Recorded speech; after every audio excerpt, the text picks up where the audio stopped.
विचारधाराएं इनके बदौलत फैली है। आज हमने एक छोटा सा पौधा लगाया था, लेकिन आज एक विराट वृक्ष की और गांवों के अंदर जब मीटिंगें हो रही है, कितनी बहुत ही सुंदर बात है।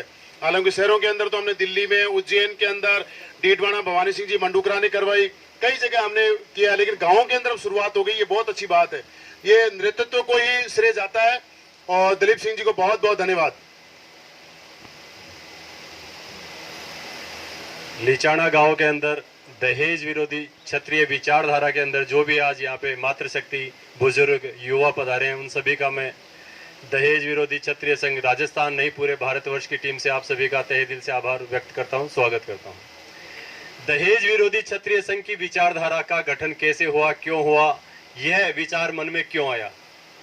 आज तक मैं आपको एक छोटी सी बात बताना चाहूंगा। आपने राजनीतिक मंच देखे होंगे, सामाजिक मंच देखे होंगे, राजपूत समाज के भी कई मंच ऐसे देखे होंगे जिनके ऊपर सिर्फ चर्चाएं होती है, भाषणबाजी होती है, देखे चला जाते हैं। या जैसे अपन महापुरुषों की जयंतियां वगैरह मनाते हैं, वो जयंतियां भी मनती हैं, लेकिन मंच के ऊपर उतरते हैं, फिर अपन सब कुछ भूल जाते हैं। साल भर बाद फिर जयंती आती है, न कोई किसी को याद करता है। लेकिन दहेज विरोधी क्षत्रिय संघ विचारधारा राजपूत समाज की वो एक दुखती रग है, वो एक ऐसी दुखती रग है जिसमें आज 90% राजपूत समाज बुरी तरह से पीड़ित है, प्रताड़ित है। आज अगर देखा जाए तो राजपूत समाज के अंदर सबसे ज्यादा अगर कहीं ना कहीं है तो इसके अंदर ये जो दहेज, जिसका नाम ही हमने दहेज विरोधी, विरोधी किस चीज का? विरोध इस चीज का कि जिस समय आप अपने बच्चे की सगाई करने के लिए, मान लो लड़की का पिता आपके घर पे आता है, उस समय आप अपने बच्चे की बोली लगाते हो, उस चीज का विरोध। आप जो शादी ब्याह के अंदर दिखावा करते हो, उस चीज का विरोध। आप जो शादी ब्याह में टेबलें लगाते हो दारू की, उस चीज का विरोध। आप जो मृत्यु भोज के अंदर, पगड़ी के अंदर मांग करते हो, उस चीज का विरोध। आज एक छोटे से बच्चे की आप जमीन बिकवाते हो, उसके पिताजी के अंतिम बुझे से मानो खत्म हो जाते हैं, उस समय 12वें के दिन, उस चीज का विरोध। आज अगर से देखा जाए तो मातृशक्ति के अंदर हमारे को देखा है कि वो शादी होती है बच्ची की, तो एक हो जाता है हाथी दांत का चूड़ा। मैं बहुत गहरी बात, यहाँ भी पुलिस के अंदर है, काफी विभाग के लोग भी यहाँ पे और बैठे होंगे, गांव में भी हैं। हाथी दांत बचे ही, हाथी नहीं बचे तो दांत आएंगे कहां से? लेकिन हमारे ऊपर, आंखों के ऊपर एक पर्दा पड़ा हुआ है बहुत वर्षों से। यह ज्यादा से ज्यादा 3500 से 5000 तक का चूड़ा आता है, लेकिन हम लोग 1-1 लाख, 1.25 लाख रुपए देने को मजबूर हो जाते हैं सिर्फ दिखावा के चक्कर में। मैं कह रहा हूं, आप ये जो परंपराएं हैं इनको भूल जाओ। वास्तव में है ही नहीं, हाथी नहीं है तो दांत आएंगे कहां से?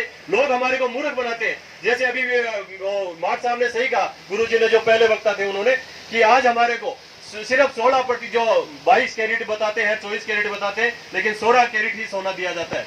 आज हमारे को अगर 10 लाख का सोना एक बच्ची की शादी में हम देते हैं, तो वास्तव में ये हकीकत है कि हमारे को सोना सिर्फ 6 लाख का मिलता है। 4 लाख रुपए हमारी मेहनत का है, हमारे रात दिन जो पसीना का, हमारे जो भाई बंधु, हमारे जो परिवारजन आते हैं, उसको ले जाके सोनी को देते थे। वो सोनी आता है जब 8x10 की एक दुकान के अंदर आता है, अपने ही मोहल्ले में या अपने ही शहर में किराए पर लेके वो दुकान चलाता है, लेकिन धीरे धीरे आप देखते हो वहीं पे वो प्लाट खरीदा जाता है, उसकी 2-3 मंजिल मकान बनता है, और जो हमारा 3 मंजिल का मकान था उसको हम एक प्लाट के अंदर, छोटे से कमरे के अंदर आ जाते हैं। ये विचारधारा आती नहीं अपने मन में, पता नहीं क्यों हम इस ढर्रे को, इस लिट्टी को पीटते चले जा रहे हैं कि नहीं नहीं हमारे को ये करना जरूरी है। मैं कह रहा हूं ये कोई भी जरूरी नहीं है। ये परंपरा आखिर चली क्यों? इस पे विचार किया जाए कि बच्ची का पिता ही सब कुछ क्यों दे। भाई आपका बच्चा सक्षम हो गया है, कई बार चर्चा चलती है, मैं हर जगह यह बात भी बोलता हूं कि आपका बच्चा अगर नौकरी लग गया है, आपका बच्चा सक्षम हो गया है, तो फिर आप मांग क्यों कर रहे हो? आप अपने बच्चे को बाजार में खड़ा करके समाज के सामने बोली लगा रहे हो उसकी। जिस तरह से पलाट की, बकरी की, गाय की, भैंस की बोली लगती है, उस तरह से आप अपने बच्चे की बोली लगा रहे हो समाज के सामने कि मेरा बच्चा नौकरी लग गया है, 11 लाख रुपए दोनों हाथों में गहना चाहिए। पुलिस की बता रहा हूं मैं, RS वगैरह बनता है तो 51 लाख से लेके 1 करोड़ तक आ जाती है, और IAS बनता है तो 1 करोड़ से 5 लाख तक। तो कहीं ना कहीं ये समाज ही लूट रहा है, और समाज को लूट कौन रहा है? सिर्फ हम लोग लूट रहे हैं। जिनके घर में सरकारी बच्चे बन गए, जिनके घर में सरकारी नौकरी लग गई, उनके माँ बाप ये सोच रहे हैं। जब आपके घर में सरकारी नौकरी लग चुका तो आप मांगते क्यों? ये छोटी सी बात समझ क्यों नहीं आ रही? पता नहीं मेरे। आज वास्तव में दहेज विरोधी क्षत्रिय संघ की विचारधारा राजस्थान से बाहर करीब 10 राज्यों के अंदर पहुंची है। आप मध्य प्रदेश से पधारे हैं, मध्य प्रदेश से आप 3 लोग यहाँ पे आए सिर्फ ये आयोजन, ये जो प्रोग्राम है इसको अटेंड करने के लिए। तो ये कहीं ना कहीं हमारे मन में वास्तव में पीड़ा है। लेकिन आज तक देखा जाए तो राजपूत समाज को भी ऐसा कोई मंच मिला ही नहीं जिसके माध्यम से अपनी विचार समाज तक पहुंचा सके या अपनी पीड़ा थी जो समाज के सामने रखे। लेकिन दहेज विरोधी क्षत्रिय संघ आपको यह मौका दे रहा है और सबसे बड़ी बात, लड़की के पिता के सामने एक समस्या और आती थी कि जब भी लड़की 20-22 साल की हो जाए, 23 साल की हो जाए, तो वो उसके लिए बच्चा ढूंढने के लिए 2-3 साल लग जाते थे, और लगते हैं, अभी भी लग रहे हैं। लेकिन दहेज विरोधी क्षत्रिय संघ ने एक वेबसाइट तैयार की है, उसके माध्यम से आप घर बैठे अपने बच्चे और बच्चियों के बायोडाटा उसमें अपलोड कर सकते हो, उसमें डाल सकते हो। आज हजारों की संख्या में रोज बायोडाटा उसके अंदर आते हैं। और यह नहीं कि प्राइवेट, जो सरकारी नौकरी वाले भी, आज परसों मेरे पास में जय पहाड़ी के वो सतवीर सिंह जी है, उनका बच्चा मेजर लगा है, वो भी दहेज विरोधी क्षत्रिय, उनका खुद का फोन आया मेरे पास कि मेरे को कुछ भी नहीं चाहिए, मेरा बच्चा मेजर लगा है, डायरेक्ट अभी बच्ची थोड़ी पढ़ी लिखी हो, परिवार सही होना चाहिए। तो विचारधारा बदल रही है, लेकिन समाज के सामने हमने ये आज तक विचार किसी ने रखा ही नहीं, चाहे राजपूत समाज के संगठन रहे हो या किसी राजनीतिक मंच पे रहे हो। ये पीड़ाएं राजपूत समाज की थी, है और रहेगी, लेकिन धीरे धीरे आप लोगों को भी थोड़ी अपनी सोच बदलनी पड़ेगी। एक इसमें ये जो पडला प्रथा आता है, मैं तो कह रहा हूँ उसका भी विरोध करो। पडला प्रथा का मतलब क्या है, वो क्यों लेके जाते हैं और क्यों वापस लेके आते हैं, मेरे तो आज तक समझ में नहीं आया। मेरे ख्याल में मायने रखता है तो एक बच्ची का जो पैरों का बेस है वो मायने रखता है। फिर भी अगर कोई दस्तूर है तो आप 100-100 ग्राम 50-50 ग्राम की थैली बना लो, छोटे छोटे पैकेट एक थैले में लेके चले जाओ। अपन सिर्फ दिखावे के लिए नहीं साहब 101 थाल लेके आओ। मैं बचपन से ही देखता आ रहा हूँ, 50 साल मेरी उम्र हो गई है, और वो कहीं ना कहीं आज कल तो हो सकता है अपन खुद खरीद लेते हो, लेकिन जब करीब 25 साल पहले की मैं बात करूँ, 25 साल पहले की बात करूँ, तो हर घर से एक एक पोशाक मांग के ले जाया करते थे। मैं खुद देखा है, ये छोटी बात है, मेरे बचपन से देखता आया हूँ मैं। अपने मांग के ले जाते थे लड़के वालों को दिखाने के लिए कि वहां हमारी चर्चा, किस बात की चर्चा होगी, आपने मांगा है, आपने अपने परिवारजनों से मांगा, रिश्तेदारों से मांग के वो दिखा रहे हो, किस चीज की चर्चा कर रहे हो आप लोग। ये छोटी छोटी चीज है, लेकिन इसमें गौर करना चाहिए। ये समाज अपने में कई बार मंचों पे जाते हैं तो सुनने को मिलता है कि समाज बदलेगा नहीं। समाज है कौन? समाज हम ही तो है ना, व्यक्ति से समाज बनता है। आज अपने आप में सुधार कर लो कि आज के बाद में मैं इन चीजों की बुराइयों के अंदर, जो भी समाज में है छोटी मोटी बुराई हो, उसके अंदर मैं मेरे जो भी परिवार का है, मान लो आप अगर 10 रुपए की जवारी भी छोड़ रहे हो ना, तो भी बहुत बड़ा त्याग कर रहे हो, समाज के अंदर एक संदेश दे रहे हो। मैं तो कहता हूं कि जैसे कई बार सोशल मीडिया पे हमारे को देखने को मिलता है, किसी ने 11 लाख लौटा दिए, 21 लाख लौटा दिए, तो वो कमेंट्स आते हैं उसके ऊपर कि 11 लाख अगर लौटा नहीं थे तो आपने लिया ही क्यों, दिखावा ही क्यों किया। तो मैं राजपूत समाज के उन नेताओं को और जनप्रतिनिधियों को और समाज के उन बंधुओं को भी बताना चाहता हूं कि जब गर्मी के अंदर हम लोग प्याऊ लगाते हैं, परिंदे बांधते हैं, उनकी सोशल मीडिया पे फोटो डाली जाती है, वो इसलिए डाली जाती है कि इसको देख के दूसरे लोग भी प्रेरित हो, उससे प्रेरणा ले, वो भी आबिल। इसीलिए दहेज विरोधी क्षत्रिय संघ के अंदर भी जब भी कोई 11 लाख या 21 लाख डालता है या छोड़ता है, उसका बहिष्कार करता है। हम सोशल मीडिया पे इसलिए डालते हैं कि इससे समाज सुधरे, समाज के कुछ लोग जागरूक हो। ये छोटी सोचने वाली बात है। आप लोग 10 रुपए की जवारी नहीं छोड़ते हो और सोशल मीडिया पे बड़ी बड़ी बात करते हो। उसने 11 लाख का त्याग तो किया ना, 11 लाख छोड़े तो सही ना, चाहे दिखा के ही लौटाए तो है ना। तो समाज के अंदर हमारी बहुत ज्यादा बुराई है, और मैं तो कह रहा हूँ कि ये जो गोल टेबलें लगती है ना समाज के अंदर शादियों में, इनका भी बहिष्कार होना चाहिए। आज हमारे दिमाग में बिठा दी गई है कि राजपूत समाज, राजपूत तो शुरू से ही खाता है, मेरे ख्याल में तो नहीं खाता है। आप महाराज जी यहाँ पे बैठे हैं, चाहे राजा रामचंद्र जी के समय का देख लो, चाहे महाराणा प्रताप जी का देख लो, उस समय कौन मांस वगैरह वगैरह चलती नहीं थी। तो हमारे ये कहाँ से चालू हो गया? किसने ये कह दिया कि राजपूतों के लिए दारू और मीट तो लागू है? हमारे पे ये चीजें थोपी गई है। आज आप सभी बुजुर्ग वगैरह सामने बैठे हैं। आज एक बहुत बड़ी कहीं न कहीं हमारे जो रिश्ते होते हैं बच्चे और बच्चियों के, उसमें एक समस्या आती है कि उसमें 36 गुण नहीं मिलते या कुंडली मिलान पूरा नहीं हो पाता। आपके 36 गुण मिलते नहीं, कुंडली मिलान नहीं हो पाता, मैं इस चीज को नहीं मानता। आज ये बाबू साहब वगैरह सामने सब बैठे, उस समय ये 36 गुण वगैरह कुंडली वगैरह बढ़ती नहीं थी, और आज तक ये रिश्ते निभ रहे, परिवार बंधे हुए। आप लोग सब सामने बैठे हो। मैं मेरी शादी की बात करूं तो 29 साल हो गए मेरी शादी को, उस समय भी कोई कुंडली वगैरह मिलान नहीं होता था। लेकिन आज हमारे को कहीं न कहीं भ्रमित किया जा रहा है, कहीं न कहीं ये पंडितों के द्वारा भ्रमित किया जा रहा है कि आपके बच्चे और बच्चियों के गुण नहीं मिल रहे। गुण मैं कह रहा हूँ सगे सगे के मिलने चाहिए गुण, वो बट रिश्ता कभी टूट ही नहीं सकता। आज कहीं न कहीं इसके अंदर सोशल मीडिया भी, जो ये मोबाइल है, उसमें भी हम मानते हैं, लेकिन जमाना है, रखना भी चाहिए बच्चों को, परिवार में रहना भी चाहिए, हर जगह मुसीबत में भी काम देता है, लेकिन कहीं न कहीं इसमें हमारे को कंट्रोल करना चाहिए। जैसे बच्चे की अगर शादी कर देते हैं, बच्ची अपने ससुराल चली जाती है, छोटी मोटी बात वो अपनी माँ से करती है, तो उस समय माँ को जोश में आके या तेज में आके यह नहीं कहना चाहिए कि तू वहां से उठ के आ जा। नहीं, आज के अगर करीब 40 साल पहले की बात करें, उस समय चिट्ठी चला करती थी। चिट्ठी 7-8 दिन से पीहर पहुंचती, फिर वे पीहर से वापस जवाब आता 15 दिन में, तब तक मामला शांत हो चुका होता था। लेकिन आजकल तो सेकंडों के अंदर, और घर टूटने का सबसे बड़ा कारण मोबाइल भी है। उसमें मैं ये कहना चाहता हूँ अपने मातृशक्ति से भी, माता पिता से भी, कि आप अपने बच्ची की जब शादी कर देते हो तो थोड़ा सा पैसेंस रखो। आप अपने घर में भी तो बच्ची को डांटते हो ना, कहीं ना कहीं छोटी मोटी बात हो जाती है तो डांटते हो, फिर अगर वो उसकी सास ने अगर ननद ने कुछ कह दिया तो उसका बुरा क्यों मानते हैं? उसके लिए उसको बच्ची को समझाओ, आप थोड़ा सा गाइड करो उसको कि नहीं कोई बात नहीं, घर के सदस्य है, तेरा घर है वो, आज के बाद में वो तेरा घर है। तो ये कई चीजें ऐसी समाज के अंदर आई है।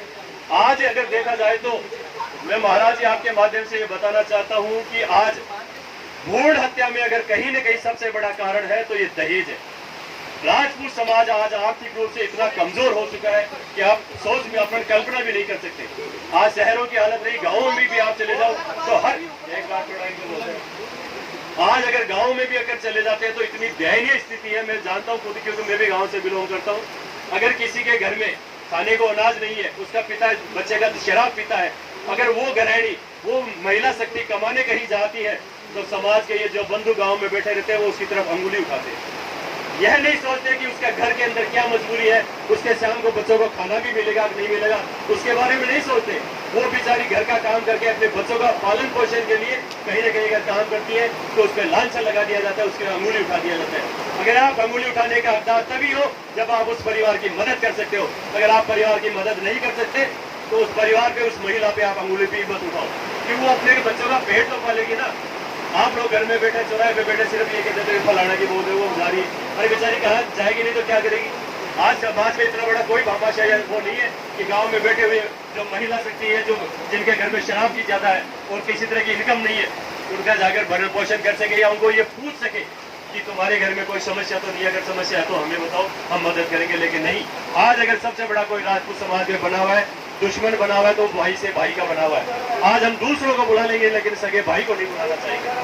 किस बात की यह अहंकार है हमारे के अंदर, मेरे समझ में नहीं आता। हम एक दूसरे से देखना पसंद नहीं करते, एक दूसरे से बातचीत करना पसंद नहीं करते। हो जाएगा कोई बात नहीं, वो बात है। तो मेरा छोटा सा निवेदन है, आप दूसरों के बजाय दूसरों को शादी ब्याह में सगाई के अंदर लेके जाते हो, सबसे पहले आप भाई को लेके जाओ। भाई से बड़ा आपका सलाहकार कोई हो ही नहीं सकता, चाहे भाई कैसा भी है, भौजाई कैसी भी है, लेकिन है तो आपका खून ना। वो आपके साथ गलत नहीं कर सकते, थोड़ी देर के लिए हो सकता है वो सोच ले कुछ, लेकिन वो आपके साथ गलत नहीं कर सकते। दहेज विरोधी क्षत्रिय संघ विचारधारा का यही एक उद्देश्य है, यही एक मात्र है। गांव गांव में हम जाके यही प्रयास कर रहे हैं कि आपके अंदर जो ये दहेज जैसी कुप्रथा का जो हमारे फैला हुआ है, बच्चों के पिता से हम ये कहते हैं कि आप मांग मत करो, अपने बच्चों की बोली मत लगाओ। जिस तरह से प्लॉट की, बकरे की, गाय की, भैंस की बोली लगाते हो, मार्केट में खड़ा करके आप समाज के सामने बोली लगा रहे हो और फिर कॉलर ऊंची करके हो कि नहीं मेरे बेटे की तो है। अरे आया क्या, तुमने तो मांगा है, तुमने समधी के सामने झोली फैलाई है, पहली ही मुलाकात के अंदर झोली फैला दी, उसको मजबूर कर दिया कि नहीं अगर मेरे बेटे से अगर आपकी बच्ची की शादी करनी है तो आपको 11 लाख या 21 लाख देना पड़ेगा। एक तरफ तो हम कहते हैं कि हमारे 7 जन्मों के रिश्ते हो जाते हैं, समधी बढ़ गए 7 जन्म के रिश्ते। पहले जन्म में आपने पहली मुलाकात में उसने झोली फैला दी, उसके सामने भीख मांग लिया आप लोगों ने। तो इन चीजों के बारे में हमें सोचना चाहिए। समधी जी के सामने आप झोली मत फैलाओ। और जो बच्ची के पिता है, बच्ची के परिवारजन है, उनसे आप ये कहते हैं कि दिखावा कम से कम करो। दिखावा पड़ता जहां भी हो रही है उस चीज का बहिष्कार करो, क्योंकि दिखावे के कारण से ही कंपटीशन पैदा होता है। अगर मान लो आज मैं सक्षम नहीं हूं लेकिन मेरा भाई सक्षम है, उसने 11 लाख दे दिए, टीका दे दिया, गाड़ी दे दी, घोड़े दे दिए, वो उसका दिखावा समाज के सामने करेगा तो कहीं ना कहीं मेरे मन में हीन भावना आएगी। मैं उनके जैसा तो नहीं लेकिन 19 करने की कोशिश करूंगा और उस 19 के चक्कर में मेरी जो जमीन 1-2 बीघा बची है वो भी बिक जाएगी या मैं कहीं ना कहीं से कर्जा उठाऊंगा। तो फिर हम कैसा सहयोग कर रहे हैं, कैसी मदद कर रहे हैं। तो मैं मातृशक्ति से भी यही निवेदन करना चाहूंगा कि जिस भी शादी ब्याह के अंदर दिखावा होता है आप वहां पे जाना बंद कर दे, बहिष्कार कर दे। छोटा सा प्रयास करके देखो, समाज में बहुत बड़ा बदलाव हो जाएगा। भाई आप बेटी को दे रहे हो तो दिखावा किस चीज का। जब आप बेटे को देते हो उस समय पब्लिक को, आप जो अपने रिश्तेदार है, परिवारजन है, गांव वाले, उनको क्यों नहीं बुलाते। जब बेटे को छोड़ के जाते हो, बेटे के लिए सब कुछ, उस समय क्यों नहीं करते ये सब कुछ। बेटे के लिए प्रॉपर्टी हम ये नहीं कहते बिल्कुल भी कि आप बेटी को दो मत, आप अगर सक्षम हो तो दो, लेकिन उसका दिखावा मत करो। बेटे वाले से ये कहते हैं कि आप मांग मत करो, आपका बेटा अगर सक्षम है तो मांग मत करो। आज एक छोटा सा उदाहरण देता हूँ, आपके घर में अगर कोई काम वाली बाई भी आती है, उसको आप सैलरी देते हो, तनख्वाह देते हो, महीने का देते हो, वो अपना परिवार, बचपन जिसने 20, 22, 25 साल परिवार के साथ बिताया, वो उसका घर बार परिवार सब कुछ छोड़ के आपके घर में आएगी। और आप उसके घर के सामने, उनके घर वालों के सामने झोली फैला देते हो, उनको ही कहते हो कि नहीं 11 लाख 21 लाख दो। एक आजकल एक भाई बहुत बड़ी, मैं आप लोगों से निवेदन करना चाहूंगा, एक लिस्ट चलती है बहुत बड़ी, जब सगाई होती है उसके अंदर काकी सा है, दादी वो भाभी सा है, बुआ सा है, इतनी अंगूठी लेके आओ और इतनी चेन लेके आओ और इतनी वो लेके आओ। क्यों साहब, क्यों लेके आए? वो बच्ची का पिता ही क्यों लेके आए? आपके बच्चे की सगाई हो रही है, खुशी तो आपको भी है ना। अगर इतनी खुशी है तो आप भी बढ़ा के पहना दो ना अपने, आपके तो काकी सा काको से बुआ सा है वो। सबसे बड़ी बात यह कि उनके सामने फिर थोड़े दिन बाद में चर्चा होती है 2-4 महीने बाद में कि साहब बच्ची में तो संस्कार ही नहीं है। और तो संस्कार आपने उस लिस्ट में मांगे नहीं थे, आपने तो जो दहेज मांगा था वो अगले ने दिया है। आपने 11 लाख मांगे, उसने 11 लाख दिए। आपने प्लाट मांगा, उसने प्लाट दिया। आपने गाड़ी मांगी, आपने गाड़ी दी। आपने अंगूठी चेने सोने जो भी मांगा अगले ने दिया। आपने संस्कार लिखा ही नहीं था उस लिस्ट में। अगर संस्कार ही नहीं है तो वो बच्ची संस्कार आपके संस्कारी आएगी कैसे? आपके बेटे की आपने बोली लगाई और उस बेटे को उस बेटी के पिता ने खरीदा है, यह बात सत्य है। इस बात को हमें स्वीकार करना ही चाहिए। तो मैं आप सभी से निवेदन करना चाहूंगा, दहेज विरोधी क्षत्रिय संघ की इस विचारधारा को मैं थोपना नहीं चाहता। सिर्फ विचार करो, मनन करो कि ये क्यों लागू हुआ, क्यों चल रहा है हमारे समाज के अंदर। आज ये समाज वास्तव में आर्थिक रूप से पिछड़ा है। बच्ची घर में पैदा होते ही परिवारजनों के टेंशन हो जाती है, चिंता हो जाती है। 20-22 साल पहले की वो अपने पेट के गांठ लगाने लग जाते हैं कि नहीं बच्ची घर में पैदा हो गई, 20-22 साल में मैं कैसे शादी करूंगी इसकी या कैसे करूंगा।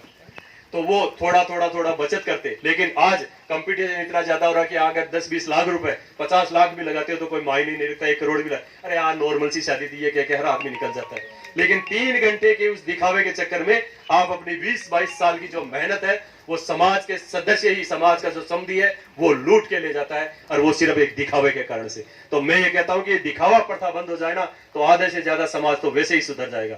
दूसरा ये कि बच्चे के पिता से निवेदन करना चाहूंगा, आपका बच्चा गवर्नमेंट सर्वेंट है, प्राइवेट जॉब में अच्छा कर रहा है तो आप मांगो मत। आप एक सदस्य अपने घर में लेके आ रहे हो, वो सदस्य लेके आ रहे हो जो आने वाले टाइम में उस घर की मालकिन होगी, लेकिन उसके सामने आपके घर की वंश वृद्धि करेगी, आपका वंश बढ़ाएगी। लेकिन उनके सामने हम झोली फैला देते हैं।